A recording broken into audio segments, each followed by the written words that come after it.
আসসালামু আলাইকুম ভিউয়ার্স। আজ আমরা ছোট মাছের উপকারিতা সম্পর্কে জানব। ছোট মাছ প্রচুর পরিমাণ ভিটামিন এ এবং ভিটামিন ডি পাওয়া যায়, যা চোখের ও হাড়ের স্বাস্থ্যের জন্য অত্যন্ত উপকারী।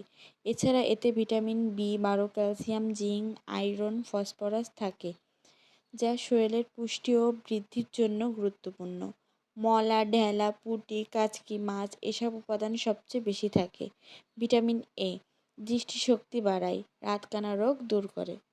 ভিটামিন ডি ক্যালসিয়াম, হাড়, দাঁত মজবুত করে। সহজ পাঠ্য হচ্ছে ছোট মাছে কাঁটা নরম হওয়ার চিবিয়ে খাওয়া যায়, যা ক্যালসিয়ামের একটি চমৎকার উৎস। ছোট মাছে উচ্চমানের protein, omega three fatty acid, iron ও জিঙ্ক থাকে, যা সামগ্রিক স্বাস্থ্যের জন্য প্রয়োজনীয়।